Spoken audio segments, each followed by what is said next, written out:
네, 오늘 시그널픽에서는 국민의힘 법률자문위원장을 맡고 계신 주진우 의원을 모시고 자세한 얘기를 나누겠습니다. 어서 오세요. 예, 안녕하십니까. 예, 네. 반갑습니다. 네, 반갑습니다. 예, 국회에서 활약하는 거 잘 보고 있는데 본격적으로 법률자문위 얘기 나누기 전에 그 국회 상황에 대해서 좀 여쭤보겠습니다. 이재명 민주당 대표가 오늘 퇴원을 해서 당무에 복귀를 하는데요. 여야 대표 회담도 의제 조율을 다시 시작을 한 것 같아요. 추석 전 회담이 좀 이렇게 보이는데 좀 민주당이 회담에 적극적으로 좀 응할 걸로 보이십니까? 아니면 좀 안 하는 방향으로 좀 끌고 갈 거라고 보세요? 먼저 이재명 대표 쾌차를 제가 기원합니다. 예. 네.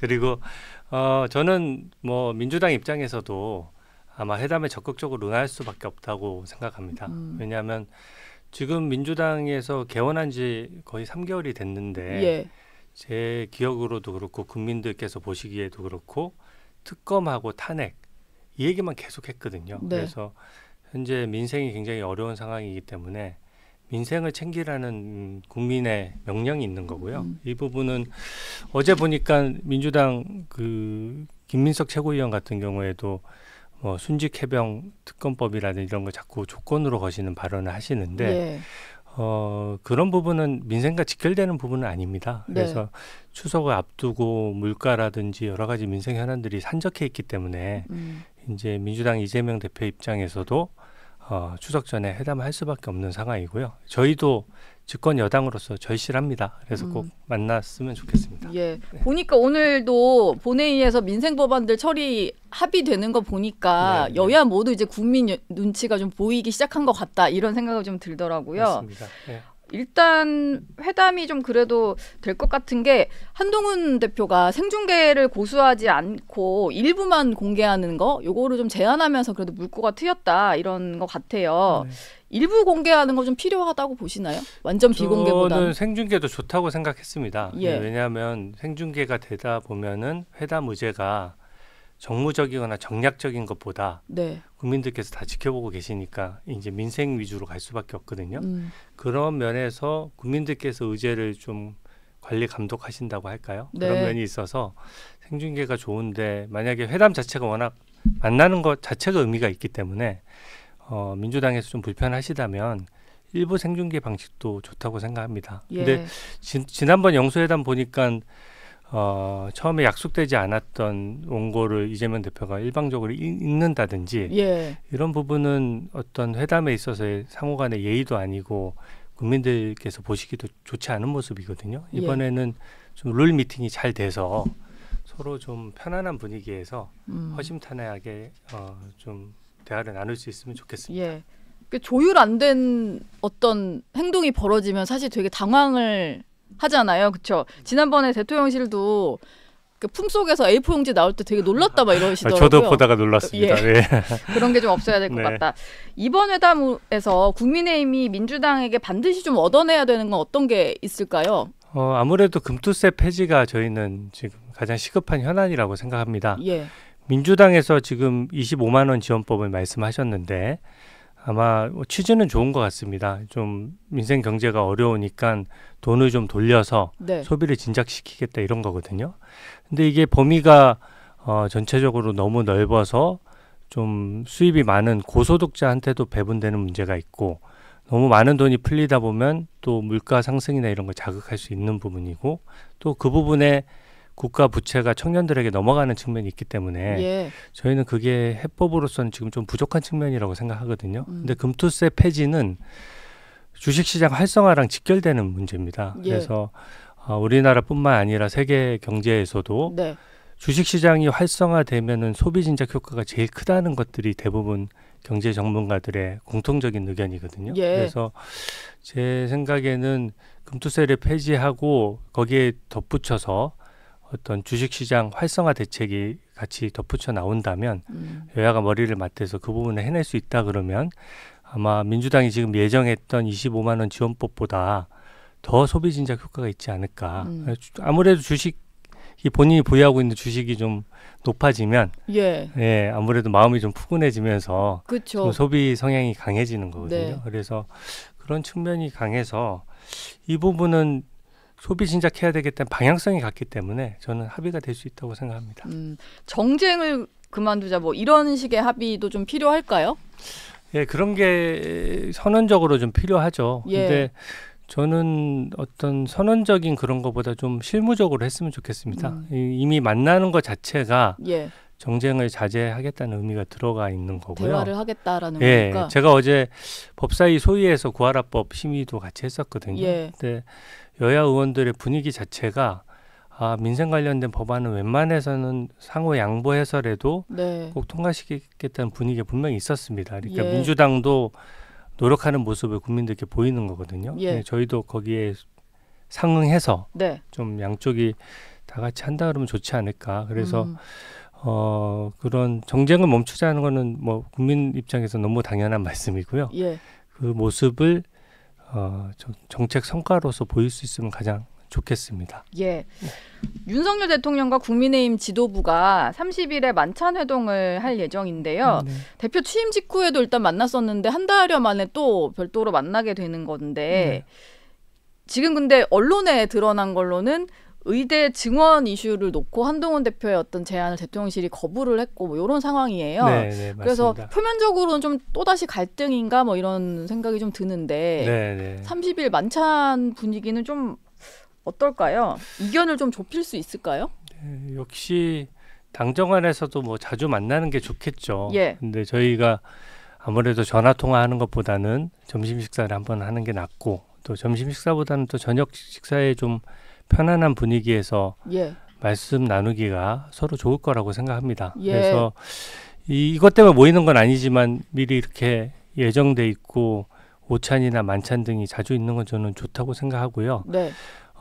만찬은 아무래도 뭐 국민들께서도 뭐 저녁에 친구분들하고 약속도 하시고 또 업무적인 미팅도 하시겠지만 대화 의제에 좀 제한이 없다는 큰 장점이 있거든요. 뭐 이 얘기 저 얘기 할 수도 있고 허심탄회한 대화를 나눌 수도 있는 부분이기 때문에 뭐 지금 의료 부분은 국민들께서 불안해하시는 분들이 상당히 많습니다. 네.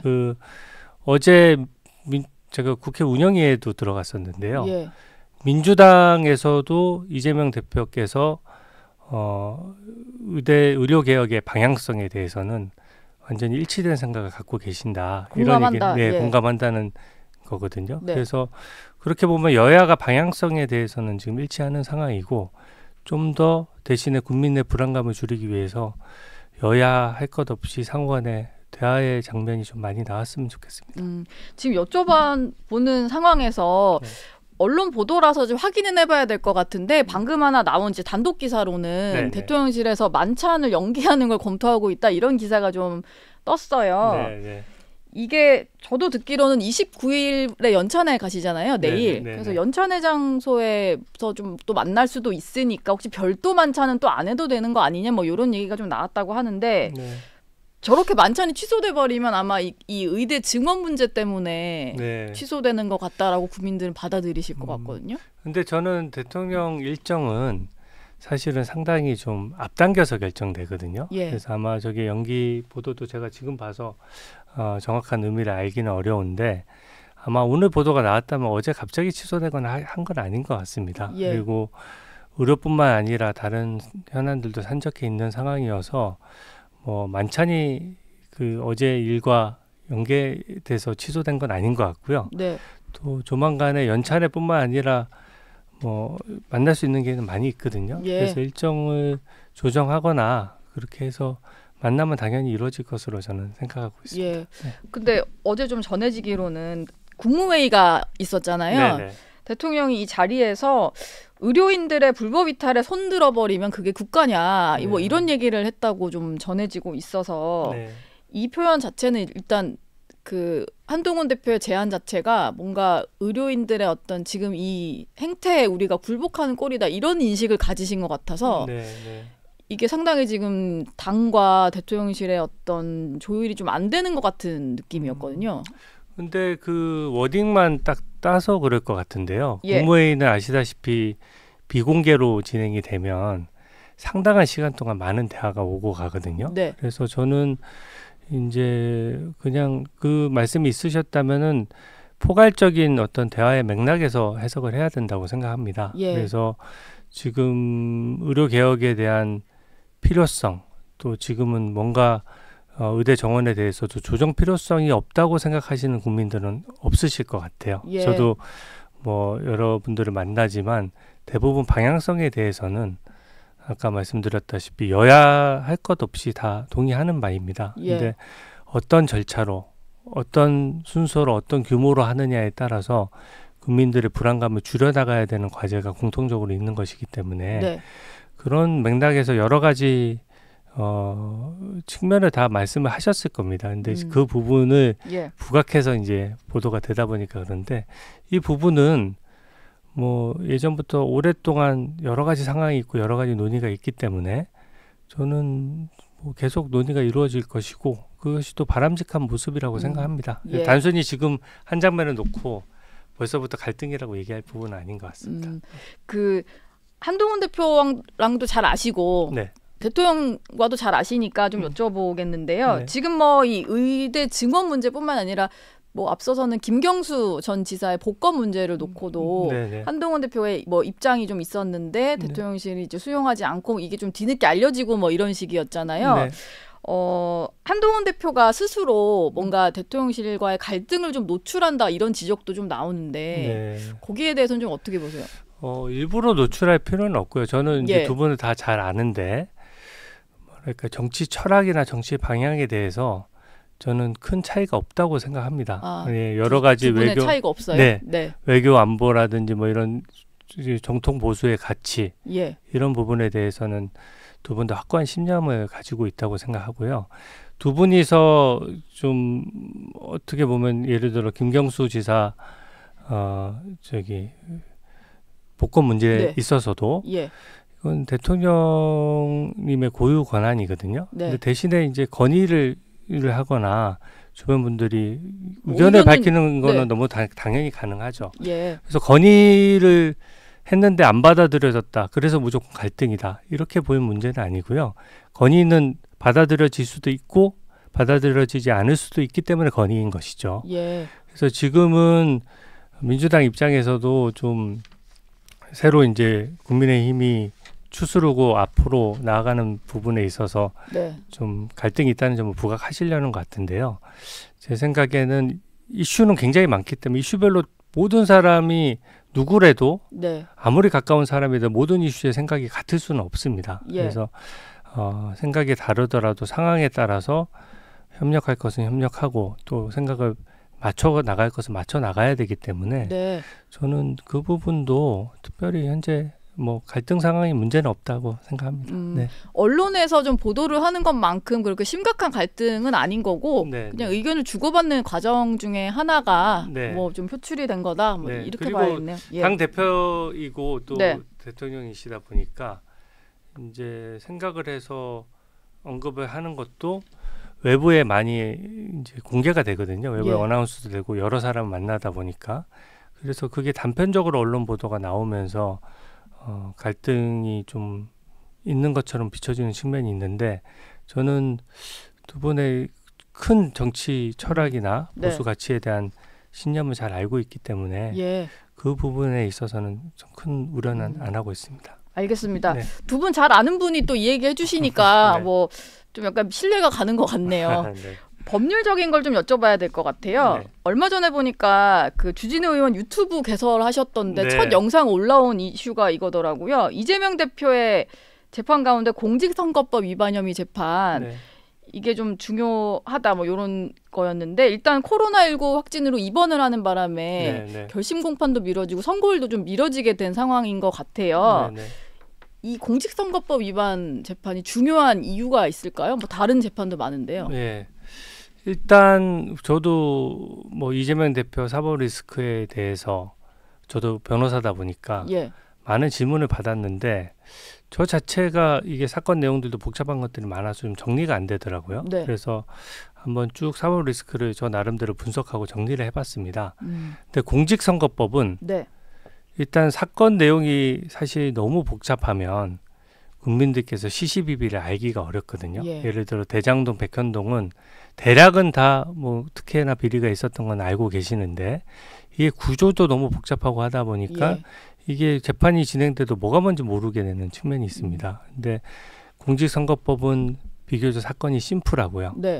그다음에 두 번째로 공직선거법은 뭐 벌금 100만 원 이상 선고되면 피선거권이 박탈되는 문제가 있기 때문에 다른 사건 뭐 배임이라든지 뭐 뇌물이라든지 어떤 사건과 합쳐지더라도 분리해서 선고하도록 돼 있습니다. 그래야지 이제 공직선거법으로 얼마를 받았는지 알 수가 있잖아요. 그래서 그러다 보니까 공직선거법 위반은 지금 혼자 재판이 진행되고 있는데 다른 사건과 합치기가 어렵습니다. 왜냐하면 어차피 합쳐도 따로 떼서 결론을 내야 되는데 이거는 합치기가 어렵거든요. 그래서 등장인물이 적고 그다음에 합치기가 어렵고 그렇게 본다고 하면 선고 결과가 2심, 3심까지 이어지더라도 상당히 빨리 결론이 날 수밖에 없는 상황입니다. 특히 1심에서 이 정도 재판이면 제가 변호사로 봤을 때 한 6개월 정도면 충분한 재판이었거든요. 그런데 피고인의 방어권 보장 차원에서 부를 수 있는 증인들을 사실상 1심에서 다 불렀어요. 그리고 그 서류 하나하나 전부 다 검증해 가면서 재판이 진행됐기 때문에 반대로 2심에 가면 이게 더 뭘 할 게 없습니다. 1심에서 이미 다 했으니까. 제가 이재명 대표의 변호인이라고 생각하고 한번 생각을 해봤거든요. 2심에서 내가 재판을 얼마나 끌 수 있을까. 솔직히 자신 없습니다. 왜냐하면 1심에서 워낙 많은 걸 했고 1심에서 했던 것을 똑같이 하진 않거든요. 새로운 걸 뭘 해야 되는데 과연 새로운 거 할 게 있겠느냐 이런 생각이 들고 공직선거법 위반은 뭐 세세한 건 제가 유튜브로 이제 설명을 해놨는데 주진우 의원님 유튜브에서 좀 확인을 하시면 주진우의 이슈 해설에서 보시면 되는데 그 부분은 좀 증거가 비교적 좀 제가 봤을 때 명확하게 진행이 됐고 재판 상황도 이재명 대표에게 사실 좀 불리한 부분들이 많이 있습니다. 그래서 그 부분에 대한 선고 결과가 지금 현재 임박해 있는 상황이기 때문에 저도 이게 좀 지켜보고 있는 상황입니다. 선고 일정 일단 10월 초로 예상은 됐었는데 좀 미뤄졌으니까 그래도 10월 중에는 좀 나오겠죠?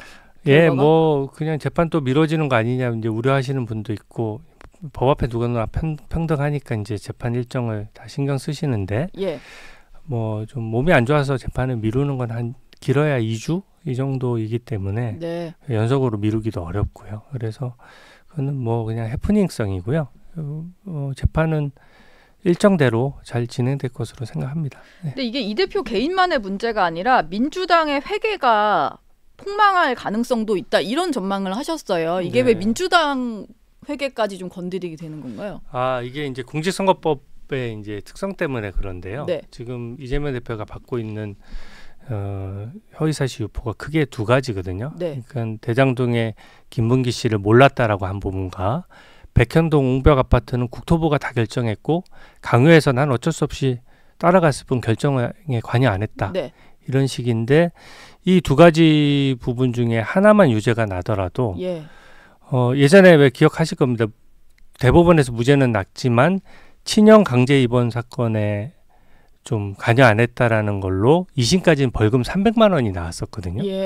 그러니까 지금 받고 있는 재판에 대해서도 하나의 혐의만 유죄가 나도 최소한 벌금 300만 원 이상은 나올 수가 있습니다. 이게 비슷비슷한 사건들이 쭉 그동안 선고됐던 전례들이 있기 때문에 그 선례들을 무시하고 할 수는 없거든요. 그래서 전체 무죄가 되면 모르겠는데 유죄라면 벌금 300만 원 이상이 선고될 가능성이 높은 상황이고요. 벌금 100만 원 이상만 선고돼도 의원직 상실, 뭐 피선거권 박탈 이런 거는 물론이고 공직선거법이 엄청 엄격하게 돼 있습니다. 그러다 보니까 지난 대선에서 민주당이 보전받았던 선거자금 434억 원을 국고에 도로 반납하도록 돼 있거든요. 이거는 뭐 가능성이 아니라 벌금 100만 원 이상이 선고 확정되면 무조건 그렇게 해야 되는 겁니다. 법상. 대선 과정에서 있었던 거고 대선 후보가 지금 논란이 된 사건이고 이후에 당이 보전받은 돈이 있다 보니까 그걸 다시 돌려내야 되는 거군요. 민주당도. 그게 액수가 딱 정해져 있거든요. 돌려줘야 되는 액수도 434억이나 되다 보니까. 큰 돈이네요. 엄청. 그거는 당사가 지금 당사가 300억 원 정도 규모라고 할 정도니까 실질적으로 그 당은 좀 빠듯하거든요. 국민의힘이나 민주당이나 예. 재정이 빠듯하기 때문에 상당히 그 부분에 현실적인 우려가 있고 그래서 민주당 소속 의원들이 네. 벌써부터 이제 좀 사법부를 압박하는 발언들이 나오는 것이 예. 반대로 뒤집어 보면 그 부분이 굉장히 뼈아플 수 있기 때문에 지금 벌써부터 신경을 쓰는 부분이다 이렇게 말씀드릴 수 있겠습니다. 그러니까 어제 민주당 김병주 최고위원이 이 대표 피선거권 박탈될 경우에 재판부가 국민적 분노와 저항을 받을 거다 뭐 이랬는데 그 변호사시고 뭐 검사 출신이시니까요. 이런 말을 막 했을 때 판사들이 영향을 받습니까? 아니면은 오히려 더 이게 자극을 해서 판결에는 좀 더 안 좋은 영향을 주는 걸까요? 예, 법관은 이제 정치적으로 중립한 건 당연하고요. 예. 여론으로부터도 굉장히 본인의 중립을 잘 지켜야 됩니다. 그래서 법관으로서의 양심이라는 표현을 많이 쓰거든요. 네. 개인 소신이나 개인의 철학보다 법관으로서의 양심을 지켜야 되는 상황이기 때문에 저는 이 발언에 안 좋게든 좋게든 영향을 안 받으실 거라고 저는 생각하고요. 대신에 지금 민주당에서 사법 리스크가 좀 임박해 오다 보니까 예. 검사들도 4명이나 탄핵하겠다. 그것도 뻔히 민주당 돈봉투 의혹 사건을 수사했거나 또 이재명 대표를 수사했거나 한 검사들을 찍어서 예. 일종의 저는 이거는 사법 테러에 가까운 행위라고 생각하거든요.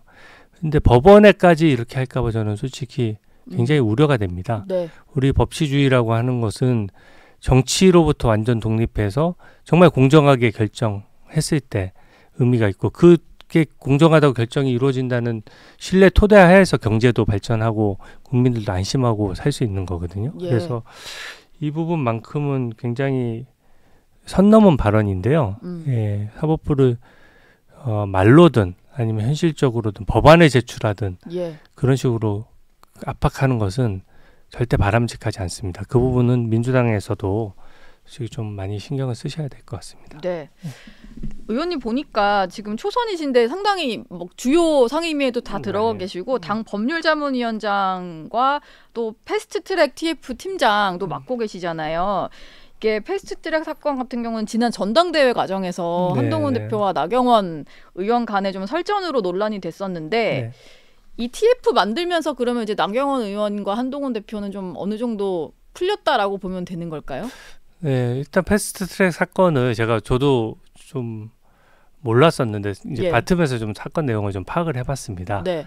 일단은 그 당시에 이제 지금 비례형 연동제 선거제도를 일방적으로 이제 민주당에서 바꾸려고 하고 또 검수완박이나 공수처법을 일방 통과시키려고 하니까 이제 이걸 막는 과정에서 발생한 일이고요. 이게 어떤 대단한 폭력 행위가 있었던 건 아니고 소위 말하면 정개특위나 사개특위나 체입의 의원실이나 이런 데 가서 의원들이 이제 소위 말하는 길막을 한 겁니다. 길을 막아서 가지고 회의 진행을 못하게 좀 문 앞에 막고 뭐 이런 거였죠. 그래서 그게 오히려 경호권이 발동돼서 경호원들이 와서 이제 문을 부시고 하는 장면이 있었지만 경호권 발동의 일환이었고 국민의힘 의원들 입장에서는 사실 어떻게 보면은 폭력이라기보다는 길막을 하는 과정에서 몸싸움이 있었던 거거든요. 국민 여러분들께서 좀 바람직하지 않게 보실 수는 있는데 그래도 그 당시 이미 법안이 다 통과가 돼서 현재 피해가 없는 상황이고 5년째 재판을 하고 있으면서 국민 세금으로서 세비를 받고 있는 의원들 또 여야 할 것 없이 의원과 보좌관 합치면 37명 정도가 재판을 받고 있는 상황이거든요. 그래서 그리고 또 재발 방지는 어느 정도 현재 되어 있는 상황이어서 이 부분은 여야가 머리를 맞대고 해법을 찾아서 이 재판으로 가는 것보다는 좀 원만한 해결책을 찾는 것이 국민들 입장에서도 민생을 더 의원들이 챙기고 국회에서 더 챙기는 데 도움이 되겠다 이렇게 생각을 하고요. 기본적으로 우리 국민의힘이 힘들 때 나경원 대표를 비롯해서 선배 의원들이 그렇게 열심히 싸워준 것에 대해서 저희가 마음의 빚도 있고 또 좀 존경하는 마음도 가지고 있습니다. 저나 한동훈 대표나 다 마찬가지 마음이고요. 그래서 제가 맡은 이상 최선을 다해서 이 부분 해결을 할 겁니다. 네. 알겠습니다. 마지막 질문을 좀 드려야 될 것 같은데요. 어제는 또 헌법재판소까지 가셨더라고요. 이제 권한쟁의 심판 변론기일 참석을 하셨는데 민주당이 지금 단독으로 그 대통령 탄핵 청문회 열고 뭐 이런 거에 대해서 가신 거잖아요. 제가 좀 여쭙고 싶은 거는 법사위원이시니까 정청래 법사위원장을 상당히 자주 보셔야 될 것 같은데 이게 앞으로도 좀 헌재를 가는 일이 좀 잦아지지 않을까라는 생각도 좀 들고 정청래 위원장의 어떤 의사 진행을 보시면서 좀 가장 아쉬운 점은 좀 어떤 게 아쉬우실까요? 정청래 위원장께서 하도 발언 기회를 안 주셔가지고 그래서 제가 유튜버를 개설한 겁니다. 하도 좀 얘기를 하고 싶어서요. 그렇군요. 그럴 정도로 하여튼간 지금은 좀 진행이 국민들께서 보시기에도 좀 편파적이고요. 저희가 대통령 탄핵 이 부분은 예전에는 좀 잘 언급되지 않는 단어였습니다. 그게 꼭 대통령이 높은 존재라서 그런 것이 아니라 이게 국론이 분열되고 어느 대통령 선거든 비슷한 상태에서 승부가 갈리는 거거든요. 근데 임기를 보장 안 된 상태에서 자꾸 탄핵 운운해버리면 국론 분열되고 또 국정이 좀 혼란이 야기되는 측면이 있어서 그래서 탄핵 절차는 굉장히 엄격하게 돼 있고 탄핵의 조사 절차도 2단계로 돼 있습니다. 제적의원 가반수가 당연히 탄핵 소추를 먼저 의결해야 되고요. 그러고도 본회의 의결을 통해서 법사위 조사를 지시할 수 있는 거거든요. 근데 이게 다 과정이 생략되고 2장짜리 청원서를 받았다고 해서 이거 갑자기 청원서 내용을 확인하겠다는 식으로 해서 탄핵소추의 조사 절차랑 똑같은 절차가 진행된 것은 굉장히 문제가 있고요. 어제 헌법재판소에 가서 재판관들께서 저희 청구인 측하고 피청구인 측 대리인들에게 많은 질문을 하셨습니다. 그 자리에서도 공통적으로 나온 의견은 탄핵소추의 사실상 조사 절차가 남발되어서는 안 된다. 상대방 대리인도 인정하는 바거든요. 그래서 이런 식으로 탄핵소추나 이게 여야나 할 것 없이 정치라는 게 정권이라는 게 여야가 어쨌든 길게 보면 번갈아 가면서 정권을 국민을 위해서 위임받아서 일을 하는 절차인데 이게 늘 그렇게 된다고 하면 다수당에서 늘 탄핵 조사를 할 수 있다는 뜻이 되거든요. 이거는 정상적인 절차에 의하여야 되고 거기에 따른 정치적 책임도 져야 되기 때문에 이런 식의 편법 조사는 전 바람직하지 않다고 생각하고 헌법재판소에서도 그런 부분을 방지할 수 있는 어떤 결정이 나오지 않겠나 그렇게 기대해 봅니다. 알겠습니다. 결론은 좀 기다려봐야 될 것 같습니다. 오늘 주진우 의원 얘기는 여기서 마무리하겠습니다. 고맙습니다. 감사합니다.